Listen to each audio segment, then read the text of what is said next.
to unpack some of these key issues expected to take centre stage ahead of the summit, which begins on Friday.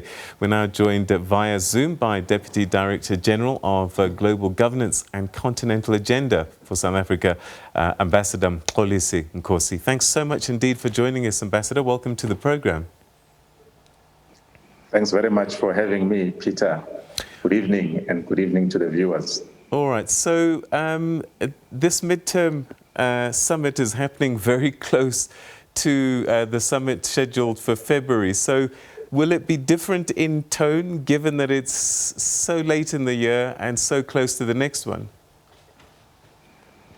Well, Peter, just to clarify, we're going to be having two virtual summits, very historic. The first time that African leaders are going to meet in an assembly format virtually using the modern platforms. Now, these summits are extraordinary. These are not normal summits. These summits were supposed to have been held here in South Africa in May. However, due to the COVID pandemic, which spread quite significantly on the African continent, as indeed it did in other parts of the world, the African leaders decided to reschedule these summits for December. Hence, we're having them now on the 5th and 6th Saturday, this coming Saturday and Sunday. The first summit will focus on the Continental Free Trade Area Agreement. And the second summit, which will be held on Sunday, will focus on silencing the guns on the African continent. All right. Well, let's talk about the first one, Continental Free Trade Agreement. We've got the administration set up, as it were, but COVID-19 disrupted, I guess, putting in the final nuts and bolts and actually actioning the plan. Where do you think we are, and what can the leaders do to accelerate things as we start to walk towards this post, I won't even say post-COVID, but a vaccine era? To the contrary, COVID-19 has not fundamentally disrupted the program of the African Union and the resolve of African leaders to intensify the program for the economic integration of the African continent, as well as their efforts in creating peace, conditions for peace and security on the continent. And that is why African leaders are meeting in the midst of COVID-19. And in fact, I need to add that we've had 7 meetings of the Bureau of the Assembly of the African Union Heads of States, as well as meetings of regional economic community chairpersons during the time that the continent has been afflicted by COVID-19.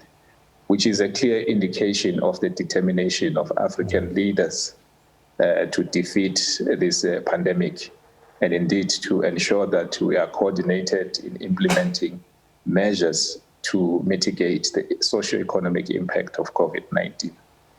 This summit on the African Continental Free Trade Agreement will adopt a declaration that will be named the Johannesburg Declaration, which will signal the trading under the new framework of the African Continental Free Trade Agreement with effect from 1 January 2021. This will be a very significant moment for the African continent, where Africa will, for the first time, create a single economic community of over 1.2 billion people. From 54 countries that have already signed the CFTA agreement, as well as 33 that have already ratified the instrument of the CFTA. And this will see more than 85% of tariffs withdrawn from over 4,000 goods that will be traded on the continent, making Africa the largest by size and by number of countries, the biggest economic community in the world, more than twice the size of the European Union.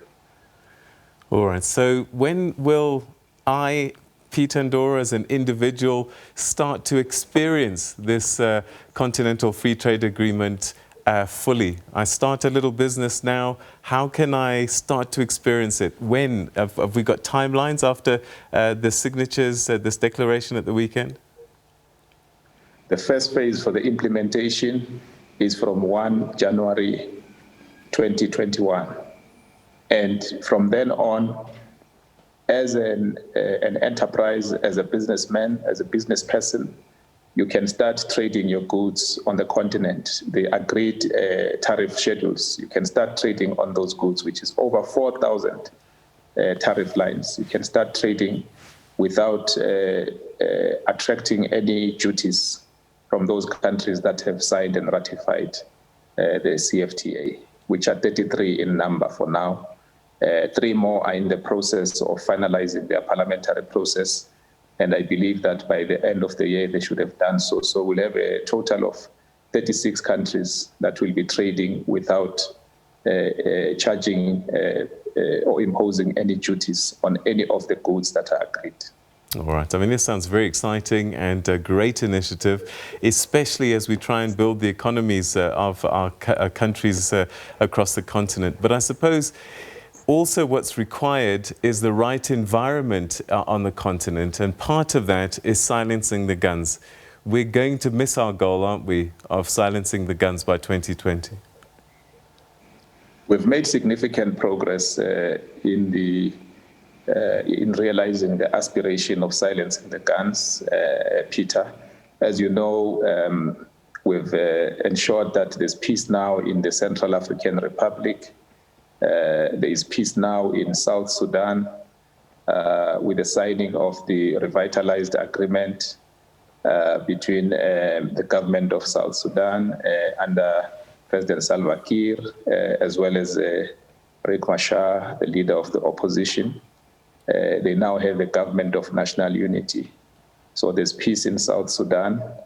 There's peace in Sudan, particularly in the Darfur region, as a result of the joint efforts of the African Union and the UN. And of course, quite significantly, we now have a comprehensive ceasefire that is observed by all the belligerents in Libya. This is a very positive development on the African continent, and it reflects the success deployed by African leaders, and particularly the Africa Peace and Security Architecture, in ensuring that we silence the guns on the African continent. Of course, I also should mention the progress we've made in the eastern part of the DRC in terms of silencing the guns in that part of the Great Lakes region. However, indeed, we remain, of course, seized with emerging and new conflicts, such as the conflict in the Tigray region of Ethiopia. But as you know, President Ramaphosa, in his capacity as the chairperson of the AU, has acted swiftly by deploying 3 highly respected dignitaries, former heads of states, President Chisano, President Sirleaf Ellen Johnson, and President Kgalema Motlanthe, who undertook a successful mission last week, met with Prime Minister Abiy as well as President Sahle-Work to discuss the situation in Ethiopia. And yet we hear talk of war in Western Sahara. We hear of militants in northern Mozambique, Cabo Delgado. We hear of Boko Haram and Islamic State militants in northeastern Nigeria. How do we manage these, some ongoing and some new and some escalating conflicts? As you know, both the AU and the UN are seized with the issue of Western Sahara. And indeed, President Ramaphosa issued a statement recently where he appealed and called for calm, particularly amongst the parties in Western Sahara. And indeed, we are hopeful that renewed efforts will be initiated both by the UN and the AU in order to ensure that both parties comply with existing agreements on Western Sahara. And indeed, so that the people of Western Sahara can realize their dream of having an independent state by undertaking a referendum on self-determination in accordance with UN General Assembly resolutions. And indeed, SADC, as you know, is seized with the situation in northern Mozambique. The SADC organ on defense and security has met and has agreed on measures that have to be taken by the region in order to help the sister Republic of Mozambique to deal with that conflict.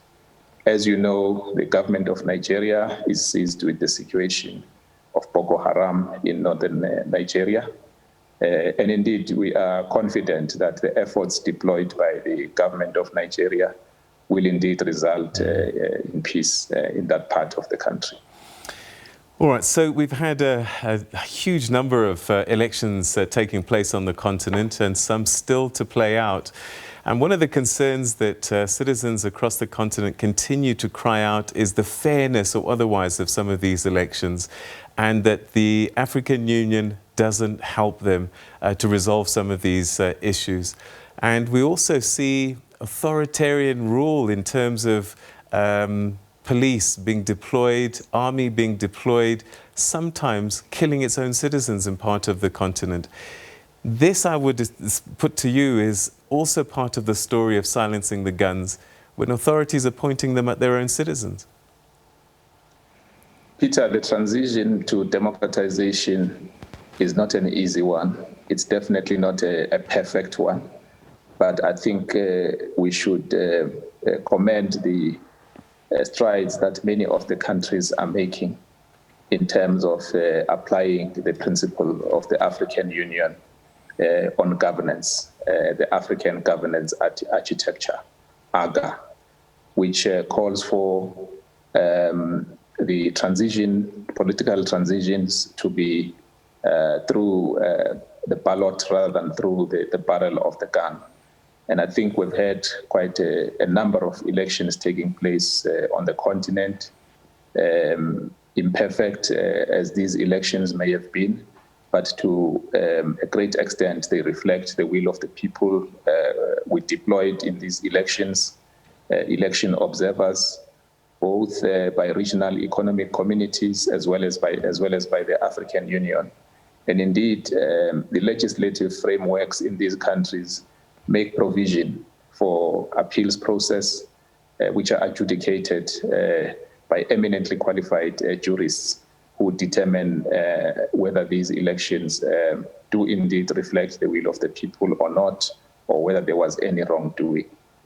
Ambassador Nkosi, a pleasure talking to you. Thanks so much indeed for joining us, and perhaps we can catch up again soon after this weekend's summits. Thank you so much. Thank you, Peter.